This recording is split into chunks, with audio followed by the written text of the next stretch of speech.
Tubahaye ikaze mwese abakurikira chaîne yacu yitwa Gushima TV aho muherereye hose ku isi. Ndagira ngo uyu mwanya uwo tugiye gutangirana iki kiganiro cy'ijambo ry'Imana rikiza kandi ribohora uhabwa umugisha. Wowe ufasha akanya ko kudutega amatwi, wowe ugiye gutangirana natwe iki kiganiro kandi ukagisoza uhabwa umugisha. Ndagira ngo nsabire umugisha abanyarwanda badukurikira, nsabire umugisha abakongomani, abari muri Kenya, abari muri Uganda, abari mu Burundi, abari muri Sudani, abari Zambia na Mozambique, abari muri South Africa, abari muri Amerika na Australia, abari Canada no mu France, muri Europe, mwese mbasabiye umugisha. Ndasabira umugisha buri muntu wese ugira gutya agafata umwanya wo kudutega amatwi, agakora subscribe, akaduha comment, kandi agakora share, agasangiza ibiganiro byacu abandi, akadufasha gukora umurimo mwiza wo kuvuga ubutumwa bwiza bwa Kristo. Mbibutse ko mu bimenyetso bizabanziriza Kristo najya kugaruka, ubutumwa bwiza buzigishwa mu isi yose, buzigishwa amahanga yose. Hanyuma rero nufatanya natwe gukora uwo murimo, ndumva tuzahabwana amakamba. Umwanditsi Danieli yaranditse mu gitabo cye, aravuga ngo abahinduriwe benshi kuba abakiranutsi. Yarabanje yerekwa umuzuko wa mbere, yerekwa n'umuzuko wa kabiri. Abona bazutse mu muzuko wa mbere bafite amahirwe, abo bazimana na Kristo mu bwami bwe, bazasangira nawe ku meza. Hanyuma abona babikiwe, bahabwa n'ibihembo babikiwe, ibihembo babikiwe babihabwa. Araterura aravuga ngo abahinduriye benshi kuba abakiranutsi bazaka nk'inyenyeri, bazaka nk'izuba ryo mu ruturuturu riva rifite gukiza mu mababa yaryo. Mbibutse ko umurimo wose ukora Imana izawuguhembera. Niba ukora neza Imana izabiguhembera, kandi niba ukora nabi nawe ibihembo byawe birahari. Ndagira ngo dutangire dusenga, hanyuma nitumara gusenga tuganire ijambo ry'Imana nk'uko dusanzwe tubigenza kuri Gushima TV. Kandi nubyuka ujye ushima, nuba uri mu kazi ujye ushima. Narababwiye ngo gushima ntabwo ari uko uba ufite byinshi bigusagutse, ahubwo nuko uba unyuzwe n'ubucuti bwo mu ijuru, nuko uba unyuzwe n'ubucuti bw'ishobora byose. Ndagira ngo rero mama, papa, wowe musore, wowe mukobwa, wowe uri mu bitaro, wowe uri mu nzu y'imbohe, wowe uri mu makuba y'uburyo butari bumwe, wowe bwiriyeho kandi abandi bari ku manywa, wowe uri kunyagirwa n'imvura abantu batabonesha amaso z'ibibazo by'uburyo butari bumwe, ndagira ngo dufatanye gusenga. Wowe ufite imanza ukeneye umutabazi ukuburanira, wowe wabuze epfo na ruguru, wowe wagize ibyago, wowe wabuze ihumure, wowe uri gushakira Imana iburyo cyangwa ibumoso ukayibura nk'uko Yobu byamugendekeye, ndagira ngo wigire hino twambaze Karuhura watsindiye isoko ryo kuturengera.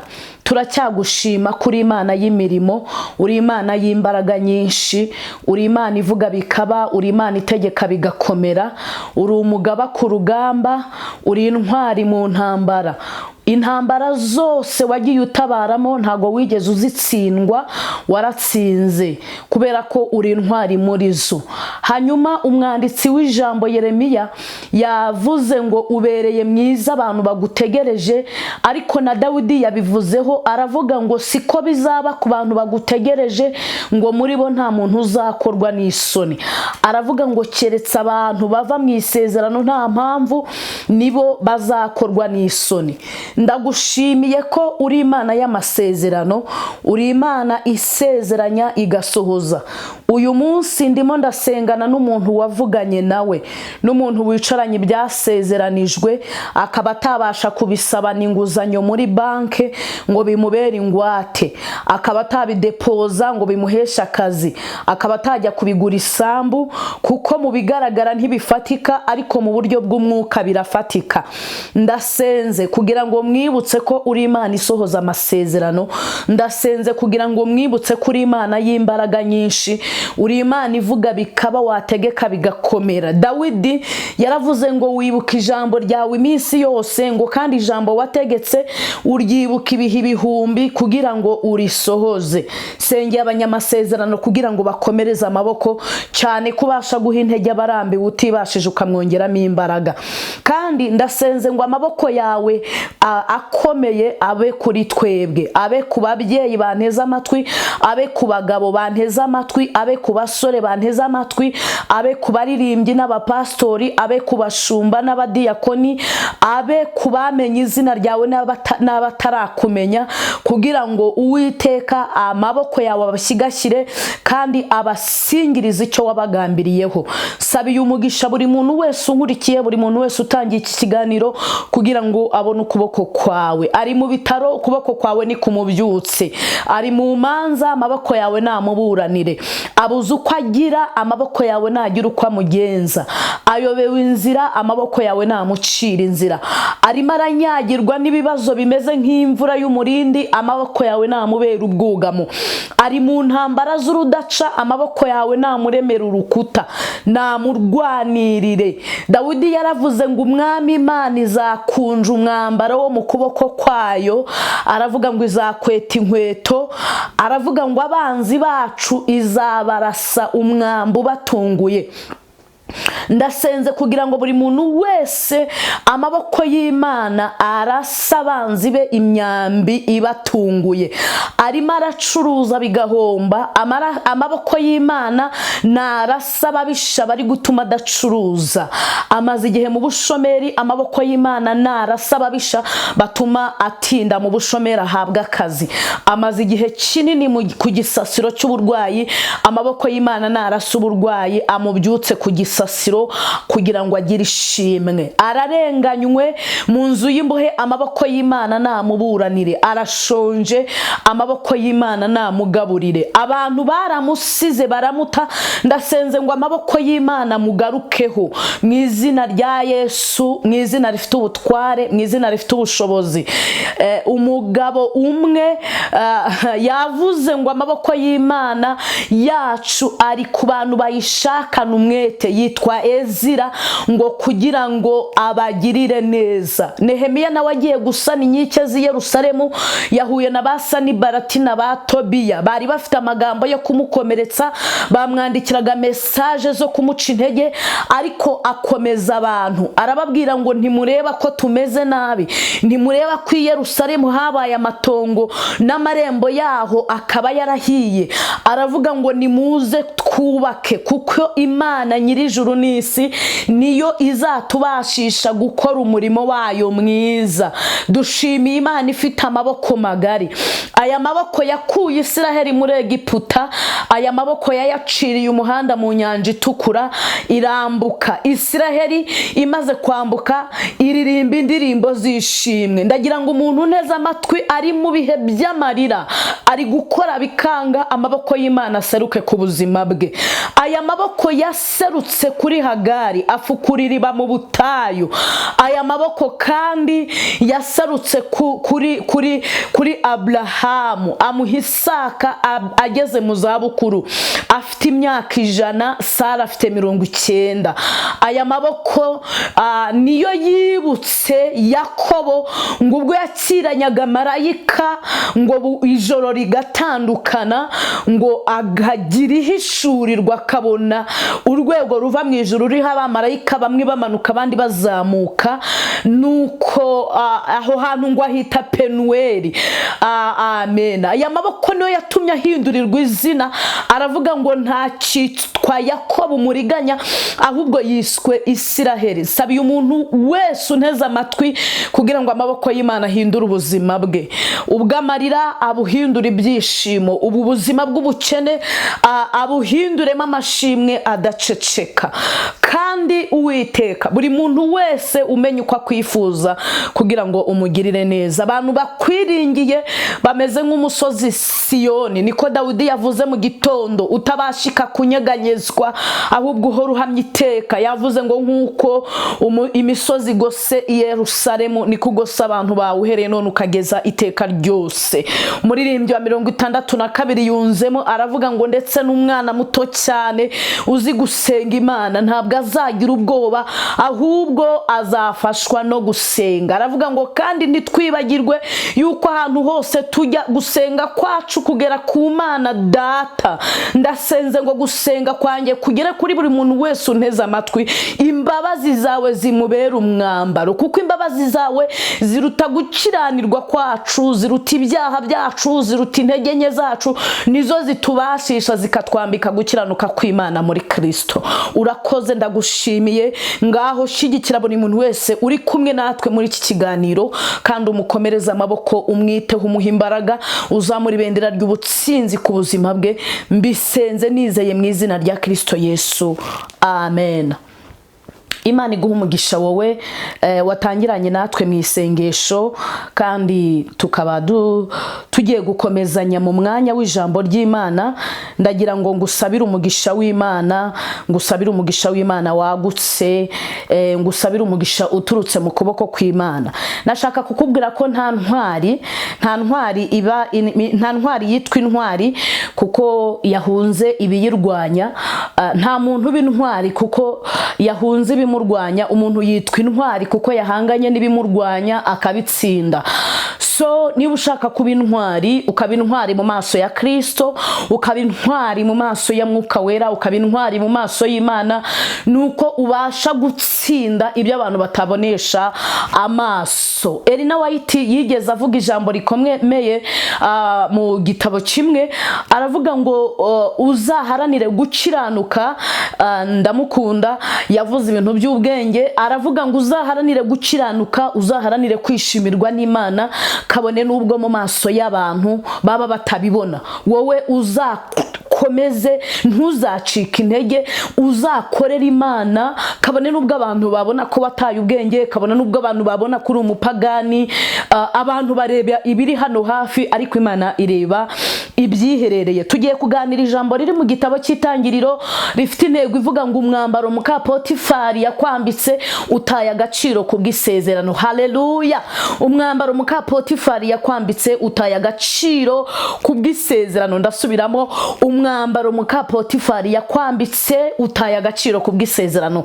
Ese wari uzi ko umwambaro w'igisuzuguriro muka Potifari yakwambitse nta gaciro ufite kubw'isezerano Imana yagusezeranije? Wari uzi ko umwambaro w'ubukene Satani yakwambitse nta gaciro ufite kubw'isezerano Imana yagusezeranije? Ese wari uzi ko kuba umaze imyaka myinshi utarabona umugabo ngo wubake urugo, uwo mwambaro Satani akaba yarawukwambitse, muka Potifari yarawukwambitse? Abantu bose babona ko ibyawe byarangiye, nta garuriro, nta gisubizo, niyo washaka ntiwabyara. Wari ubizi neza ko iyasezeranye nawe ariyo kwizerwa, kandi isezerano yagusezeranije rifite agaciro kuruta umwambaro muka Potifari yakwambitse? Ndashaka kuganira n'umuntu muka Potifari yambitse umwambaro. Iyo acuruje birahomba, niyo yashora miliyoni 5, niyo yashora 7, ibintu byose agerageje gukora biranga kubera umwambaro muka Potifari yamwambitse. Nje kukubwira yuko hakiriho ibyiringiro by'uko igiti gitemwe cyongera kigashibuka,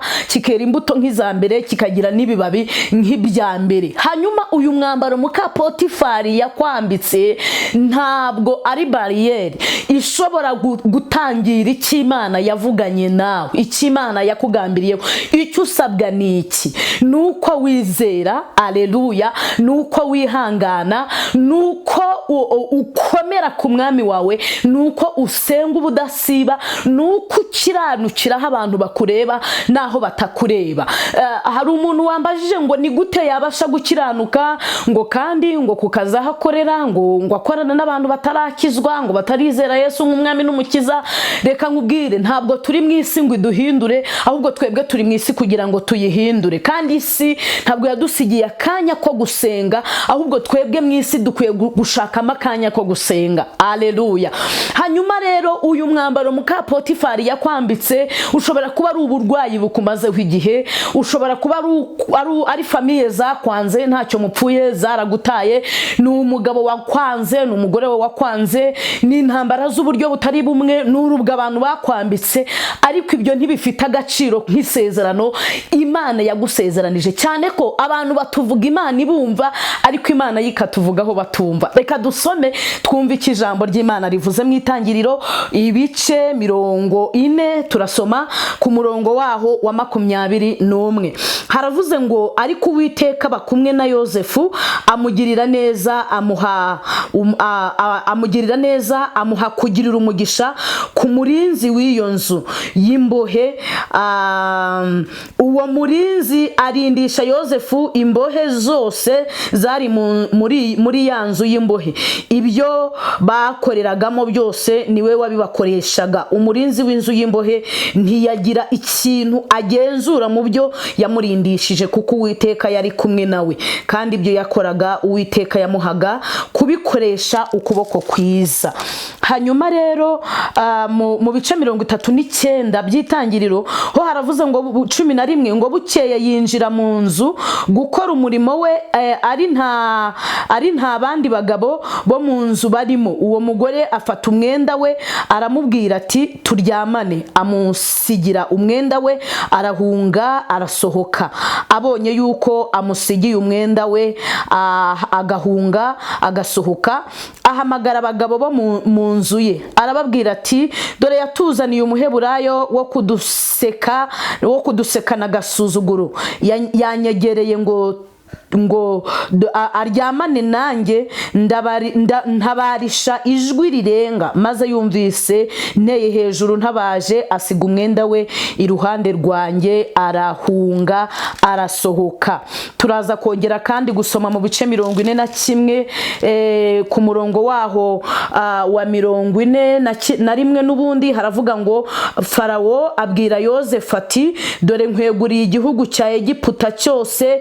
Farawo yiyambura impeta iriho ikimenyetso yo ku rutoki rwe, ayambika Yozefu ku rutoki, amwambika imyenda y'ibitare byiza, amwambika n'umukufi w'izahabu mu ijosi. Imana ibaho umugisha. Ndacyari Esther Ikirezi, kandi ugarutse kuganira nawe ku ijambo rivuga ngo umwambaro muka Potifari yakwambitse utaye agaciro ku bw'isezerano. Umwambaro muka Potifari yakwambitse nta garanti ufite kubera isezerano. Dawidi yavuze ku isezerano, aravuga ngo Imana yibuka ijambo ryayo iminsi yose, ngo kandi ijambo Imana yategetse ngo ryibuka ibihe ibihumbi kugira ngo irisohoze. Hanyuma si Dawidi gusa wavuze ku isezerano, n'Imana ubwayo yigeze ihamiriza Yeremiya ku isezerano. Yeremiya Imana yamuhamagaye mu gihe gikomeye, ni umwe mu bahanuzi bakuru. Yeremiya, Yesaya bari mu bahanuzi bakuru. Ndabemera nitugera mu ijuru nzababaza icyababashishije gukomera, kubera ko bahanuye mu gihe gikomeye. Hanyuma ntushobora rero gukomera udafite ibintu bigukomeretsa, ntushobora kwihanagura amarira udafite ibintu bikuriza, ntushobora guseka udafite ibintu bigusetsa. Ndashaka kukubwira ko icyo Imana igambiriye ku buzima bwawe ntabwo ari uko umwambaro muka Potifari yakwambitse ugira agaciro, ahubwo ni ukugira ngo isezerano yagusezeranije abe ari ryo rigira agaciro. Imana rero isanga Yeremiya, iramubaza, imubwira amagambo akomeye, iramubwira ngo nakumenye ntarakurema. Ndashaka kubwira umuntu neza amatwi y'umuntu turi kumwe uyu mwanya ko Imana yakumenye itarakurema. Imana yakwejeje utarabaho, yakumenye uri urusoro mu nda y'umubyeyi wakwibarutse, kabone n'ubwo waba umwibuka cyangwa utamwibuka kuko atakiriho, ndetse yarakwejeje. Ntiyabikora gutyo gusa, igushyiriraho kuba umuhanuzi uhanurira amahanga. Haleluya! Niyo magambo akomeye y'ubwenge yabwiye Yeremiya. Iramubaza ngo none Yeremiya uruzi iki Yeremiya aravuga ngo nduzi inkoni, inkono y'umurinzi itogota. Iramubaza ngo waroye neza, witegereje? Arayibwira ngo naroye. Iramubwira ngo uko niko ndindi ijambo ryanjye nkarisohoza. Iyi nkoni rero y'umurinzi kandi itogota, ndashaka kukubwira ko Imana ijambo yakubwiye iririndishije ubuhiri, ijambo yakubwiye iririndishije imbaraga zikomeye, iririndishije kinubi. Izi mbaraga zirinze ijambo Imana yakuvuzeho, Imana yakugambiriyeho, ntabwo abarozi bazizi, abadayimoni ntibazizi, abanzi bawe bakwanga, bakuvuga nabi, abagusebya, abakugambanira, ntago bazira ijambo Imana yakuvuzeho imbaraga ziririnze. Bwana asifiwe. Uyu ni Yozefu rero, ni Yozefu mwene Yakobo wabyawe n'umukobwa witwa Rachel. Noneho Rachel yamubyaye ahita apfa amaze kumubyarana n'umuvandimwe we Benyamini. Yozefu avuka yaje aje gusohoza ibyasezeranijwe Imana yavuganiye na Aburahamu ku gicaniro itaramuhindurira izina. Ariko wowe unteze amatwi ndakwinginze ngo Kristo aguhindurire izina. Hari amazina abantu bakwise, hari ayo kuri kavukire bakwise, hari ayo baguhimbaga mu bwana, hari ayo bakwise ukiri mu byaha utaramenya Yesu, n'uyu munsi baracyakwibeshyaho kandi warihannye. Ndagira ngo Yesu aguhindurire izina, kuko iyo arihinduye abantu barabimenya. Aleluya. Iyo arihinduye abantu bahindura imvugo. Hanyuma Yozefu azaje gusohoza icyo Imana yavuganiye na Aburahamu ku gicaniro. Imana yaramubwiye ngo kuko utabereye maso igitambo wantambiye ugasinzira, inkongoro zikakirya, uzaniye urubyaro rwawe umuvumo, ruzaba abashyitsi n'abimukira mu gihugu cy'ubunyage, ruzamara imyaka 400 mu nzu y'uburetwa. Bukeye rero umuhungu we Isaka abyara abahungu babiri, Esawu na Yakobo. Yakobo nawe arabyara. Mu bana yabyaye rero harimo Yozefu. Yozefu azaje gusohoza ibyasezeranijwe na Aburahamu nkuko nari mbivuze, ngo akarota ukwezi n'izuba n'inyenyeri bimwikubita imbere. Suhuje abantu bafite impano yo kurota, mujye muyisengera, n'impano nziza cyane. Iyo wayibereye maso igira umumaro. Ngo akarota imiba 11 yunamira umuba we, ngo babaga bagiye gusenya, gutashya inkwi mu ishyamba, ntituzi iryo ari ryo, Bibiliya ntirisobanura, ngo ariko ngo akarota imiba 11 ngo yunamira umuba we. Hanyuma akabyuka mu gitondo akazirotorera bene se ba Rubeni, ba Isakari, ba Benyamini, ba Nafutali, ba Zebuluni, abo bari abavandimwe be. Akababwira ati nyamara narose mbona ukwezi n'izuba n'inyenyeri byikubita imbere yanjye, noneho nongenda rota inzozi zisa nka za zindi narose, imiba 11 yunamira umuba wanjye. Noneho ngo bagira ishyari. Mbibutse ko ishyari niryo ishuri umuntu yiga, yamara kuryiga akaroga. Iyo arishoje aba umurozi. Ishyari ni umuvandimwe w'umurozi. Apotre Gitwaza yaravuze ngo ishyari ngo namahasha ni impanga y'umurozi. Iyo umuntu nusengana n'umuntu kumva yihanye ishyari 2 3 4 5 ujye umenya ko mubagirira ishyari nawe azakugirira ishyari.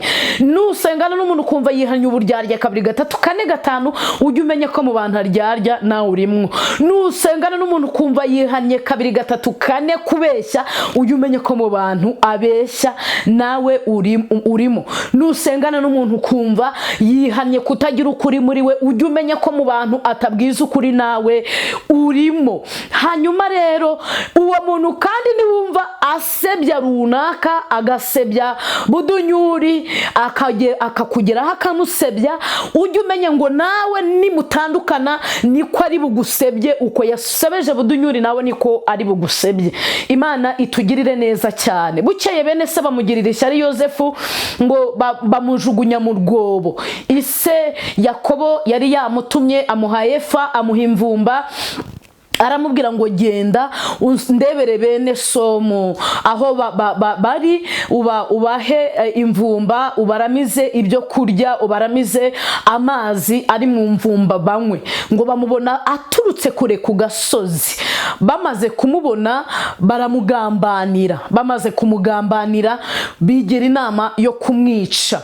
Ariko ngo iyo nama ntibayinoza, baravuga ngo reka tumute mu rwobo, nitumara kumuta mu rwobo turaza kumwica. Uwabagiriye inama yo kumuta mu rwobo ni umuvandimwe we bonse rimwe Benyamini, kuko yibwiraga ko nibarangara araza kumubakiza, ariko ntibyaba ariko bigenda. Njya ntekereza kuri Yozefu ko umunsi bari bamutaye mu rwobo, wenda rwari rurimo amazi, wenda rwari urwobo rujugunywamo imyanda, wenda harimo hoderi itari nziza, ariko yagombaga kubicamo kubw'isezerano. Ndagira ngo ibyo uri gucamo ubyihanganire, hanyuma numara kubyihanganira Imana izagusingiriza mu isezerano. Cyane ko gukanura kw'ibikeri ntikubuza umuvomyi kuvoma, kandi intare nubwo zitontoma ziraziritse. Imana ikugirire neza. Hanyuma ngo bakiri aho babona igitero cy'Abishimayeli. Icyo gitero cy'Abishimayeli ntabwo Bibiliya ivugaho cyaturukaga cyangwa se irahavuga, ariko ngo bahita babahagarika, bigira inama yo kumugurisha Abishimayeli. Abishimayeli baramugura, bamaze kugura Yozefu nabo bamushyira ku isoko ry'umurimo. Ba rwiyemezamirimo abakire baza gupiganira isoko ryo kugura Yozefu. Yozefu yari umusore w'uburanga, yari umusore mwiza kandi w'igihagararo, byongeye yari afite ibyasezeranijwe muri we. Mbibutse ko ibyasezeranijwe n'umutungo umuntu yimukana, ibyasezeranijwe umuntu abyurirana indege, byasezeranijwe umuntu abijyana i Burayi, abijyana Uganda, abijyana Kenya, abijyana Zambia, abijyana Mozambique, abijyana South Africa. Ibyasezeranijwe ntibisaza, ibyasezeranijwe ntibicuya, ibyasezeranijwe ntibinyagirwa. Ikintu kibirinda ni ugukiranuka no gukora icyo Imana ishaka. Niko Petero yavuze ngo mu mahanga yose abubaha Imana bagakora ibyo gukiranuka, Imana irabemera. Imana ikugirire neza. Hanyuma rero ibyasezeranijwe bya Yozefu ngo abiguranwa n'umukire witwa Potifari, yari umwami wa Egiputa. Mbibutse ko Egiputa cyari igihugu gikomeye kiyoboye isi, nk'uko uyu munsi Leta Zunze Ubumwe za Amerika ziyoboye isi. Ngo arangije kumugura amujyana mu rugo, kuko Bibiliya yavuze ngo ukuboko kwiza kw'Imana ngo kuba hamwe na Yozefu, ngo kuba kuri Yozefu. Ndasenze ngo ukuboko kw'Imana kube kuri wowe, kuko ni kukubaho kuzatesha agaciro imigambi mibisha abantu bagiye kuri wowe. Ukuboko kw'Imana kwiza ni kubana nawe, kuzagusingiriza mu masezerano, kuzakwinjiza ku cyo Imana yategetse, kuzakwicaza ku ntebe Imana yashatse ko wicaraho. Hanyuma ngo amwegurire ibyo mu rugo rwe rwose, ariko areka umugore we. Hanyuma rero ngo arangije kubimwegurira, ngo ariko bukeye muka Potifari ngo aramwifuza. Amaze kumwifuza niko guhora musaba ko baryamana, ariko kuko Yozefu yari yaragambiriye gukiranukira habona nahiherereye, ngo ntiyamwumvira, ntiyamwemerera. Umunsi umwe ari gukora isuku nk'uko Bibiliya yavuze, ngo aramwegera amusaba ko baryamana. Yozefu aramuhunga, amuhunze muka Potifari asigarana umwenda wa Yozefu mu ntoki. Muka Potifari rero uwo mwenda niwo yifashishije asebya Yozefu, aramwandagaza. Abantu bose bamenya yuko Yozefu yashatse gusambana n'umwamikazi na muka Potifari. Abantu babifata nk'ukuri. Ikinyoma kirihuta ariko ntigisiga ukuri.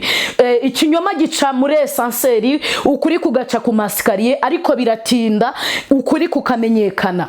Kubera ko Yozefu ntacyo yishinzaga, ntiyigeze yisobanura ku bantu. Muri karitsiye baramuvuze, ibinyamakuru birandika, nubwo Bibiliya itabitubwira, ariko buriya n'abapaparazi baravuze, baravuga ngo wa Muheburayo waguzwe akajyanwa ibwami yifuje umugore w'umwami, ashaka no kumufata ku ngufu. Nyamara ntibyari ukuri. Ndagira ngo ntukihutire kumva ibintu utazi ko ari ukuri. Ujye ubanza uganire na nyir'ubwite. Bamushyira mu nzu y'imbohe, umwami ngo amufungira aho asanzwe afungira imbohe z'ibwami. Ngo asanga y'umuhereza wa vino n'uw'imitsima, ngo nabo babafunze. Bukeye ngo barota inzozi, ngo umwe arota ibyibo bitatu abyikoreye, ngo ariko ibisiga bibirira ku mutwe we. Undi arota kandi ngo asubira ibwami guhereza umwami vino. Bibiliya iravuga ngo nuko Yozefu ngo abasobanurira izo nzozi, arazibarotorera, abwira uwa vino, aramubwira ngo izo nkongoro 3 itatu warose ni iminsi itatu itarashira uzasubira ibwami, umwami Farawo agusubiza ubutware, wongera umutegurire vino ku meza, uzongera uba umunyacyubahiro ibwami. Nguwo imitsima yumva bamurotoreye ibyiza, yumva bamubwiye ibintu yari akeneye kumva, nawe amubwira inzozi yarose, aramubwira ngo ibyo byibo bitatu ni iminsi itatu, uko wabonye ibisiga birira iyo mitsima ku mutwe, umwami Farawo azaguca umutwe awumanike, ibisiga biwuriraho yawumanitse. Niko byagenze mu minsi itatu, inzozi zirasohora. Wa mwami wa mutwara uhereza vino ibwami ntiyigera yibuka Yozefu, ngo aramwibagirwa. Yozefu akubita imyaka 2 muri gereza. Mu bigaragara inzozi Yozefu yari yararose zari zararangiye. Hari ibigeragezo waciyemo uhita ubona ko amasezerano Imana yagusezeranije yabaye expired. Ndakwibutsa ko nta sezerano ry'Imana rihera, nta sezerano ry'Imana riba expired, nta sezerano ry'Imana ritagaciro. Utarashyirwaho ishuka y'umweru, iby'Imana yavuganye nawe bizasohora. Utarajya haca cyane yavuganye nawe bizasohora. Bibiliya iravuga, ndashaka kugana ku musozo, iravuga ngo ariko bukeye umwami Farawo arota inzozi, arota inka 7 zibyibushye z'imishishe, arota n'izindi 7 zinanutse, ariko ngo abona izinanutse ziconshomeye, zibyibushye zirazimira. Niwanamenye ko hari ikintu zariye. Ngo arakanguka ayoberwa iby'izo nzozi, asubiye kwibikira kandi ngo arongera arota amasaka y'amahundo 7 abyibushye, abona n'andi 7 y'iminambe ananutse, ngo abona yayandi 7 aconshome yayandi abyibushye. Hanyuma arikangura aribambura, ngo ahamagara abacunyi, abacuraguzi, abapfumu n'abarozi n'abakonikoni be ngo bamurotorera iby'izo nzozi. Habura umuntu n'umwe mu Isiraheli umurotorera, muri Egiputa umurotorera izo nzozi. Ariko wamuhereza wa vino yibuka Yozefu bafunganywe muri gereza, ajya kwibutsa umwami Potifari ibyaha bye, aramubwira ngo ubu nicaye mu butware Farawo yanshyizemo nk'umwami, ndabikesha umuheburayo twari dufunganywe muri gereza. Niko guhita bafungura Yozefu, baramwogosha, bamwambika undi mwambaro mushya mwiza, bamukura mu mwambaro w'igisuzuguriro wo kubafungiwe ibinyoma. Kandi nimukurikirana izi nkuru, ntabwo Yozefu ntiyigeze yisobanurira abantu. Ntukisobanure ku bantu cyane ko batakumva, keretse abantu babiri gusa, umuntu ukuzi neza n'umuntu uzi ibyo waciyemo. Abo bantu nibo bashobora kukumva mu gihe wisobanuye. Hanyuma rero ngo bamugejeje imbere y'umwami, Yozefu asobanurira umwami inzozi yarose, aramubwira ngo inka 7 umwami yarose zibyibushye ni imyaka 7 y'uburumbuke izabaho, izindi 7 zinanutse ni imyaka 7 y'inzara izayikurikira. Ahita atanga inama, aravuga ngo umwami, haleluya, ndashaka kukubwira ku isi ikeneye abanyabwenge. Muri military Imana n'isi bikeneyemo abanyabwenge, muri polisi, mu nzego z'umutekano, muri ministeri runaka, mu mfurukanye z'isi, Imana ikeneye abantu b'abanyabwenge. Kandi Salomo yavuze ngo kubaha Uwiteka nibwo bwenge, kandi kuva mu byaha bagenzi niko kujijuka. Haleluya. Hanyuma ngo amugira inama, aravuga ngo umwami, imyaka 7 y'uburumbuke nigera, bazashaka ibigega babishinga batware bo kubigenzura no kubirinda, bahunika ibigori, bahunika amasaka, bahunika ibunyobwa, bahunika ibishimbo, bahunika uburo, bahunika ibinyampeke n'ibinyamisogwe, kugira ngo imyaka 7 y'inzara niza, igihugu cy'umwami kizabe gifite ibyo kurya. Maze aho hantu hari hicaye inteko nshinga amategeko, abadepite n'abasenateri, birumvikana inzego zose za government. Ngo umwami Farawo, umwami Potifari arahaguruka ku maguru ye, aravuga ngo nta wundi munyabwenge ntegerezwa gushaka. Mbese umunyabwenge umeze nk'uyu mugabo mu gihugu cyacu twamukura he? Aramubwira ngo Yozefu, nta wundi muntu uzankurikira mu bwami bwanjye usibye wowe. Amugira premier ministre, atamubajije amashuri yize, atibutse ko ari umugurano, atibutse yuko ari umucakara, yamuzanye nk'umucakara. Hanyuma umwambaro muka Potifari yambitse Yozefu utagaciro gutyo kubw'isezerano. Ndagira ngo nkubwire ngo umwambaro muka Potifari yakwambitse kukaza ukora utaye agaciro kubw'isezerano. Wowe guma mu murongo wo gukiranuka, guma mu mwanya Imana gushakamo, guma mu masengesho, guma kwihangana, uzagera mu isezerano, uzagera ku Imana yagambiriye kugeramo. murakoze, ndabashimiye. Nuryoherwa n'iki kiganiro ndagusabye kugira ngo uduhe komenti kandi udukorere share, ugisangiza abandi kugira ngo bahembuke nk'uko nawe uhembutse, ubamenyesha inkuru nziza yuko umwambaro muka Potifari yatwambitse uje guta agaciro kubw'isezerano n'ubuhanuzi. By the way, umwambaro muka Potifari yakwambikiye muri karitsiye, yakwambikiye mu muryango, yakwambikiye ku iseta aho ukorera, yakwambikiye mu gihugu utuyemo, yakwambikiye mu kigo wigamo, uje guta agaciro kubwo isezerano. Aleluya. Ndagira ngo dusenge Imana tuyibwire ngo Mana, umwambaro muka Potifari yatwambitse n'uta agaciro kubera isezerano. Urakoze mutanga bugingo, urakoze wowe ugaba utiganda ukagabira abagusenga, kandi urakoze byiringiro bizima, wowe wumva basenga ukabasindagiza, ukabasingiriza ibyo basengeye n'ibyo basengera, ukabahuza nabyo bakagushima. Urakoze kubw'umuntu watangiranye natwe n'iki kiganiro akadutega amatwi akadukurikira. Muha umugisha, mwambura umwambaro muka Potifari yamwambitse uwutesha agaciro, umwambike imbaraga z'amasezerano, umwambike ibyasezeranijwe, ubimwicazemo, ubimwinjizemo. Cyane ko Yobu yamaze kubona ko wataye agaciro, aravuga ngo wimura imisozi itabimenye ukayubikana uburakari bwinshi, aravuga ngo utigisisi ukayikura hayo, aravuga ngo ni wowe ukora ibintu bikomeye kandi bitarondoreka. Yabibonye arabihamya, aravuga ngo ufatamira ibintu bitekerezwa mu mitima, ngo ufatamira imigambi y'incakura, ngo kugira ngo incakura zidasohoza inama zazo. Ndasenze kugira ngo ufatamira imigambi y'incakura ku buzima bw'umuntu wese unkurikiye, ari muri Omani, ari muri Arabia Saudite, ari mu bihugu by'Abarabu. Ndasenze kugira ngo umuhuze n'ibyasezeranijwe, mbisenze nizeye mu izina rya Kristo Yesu, amen.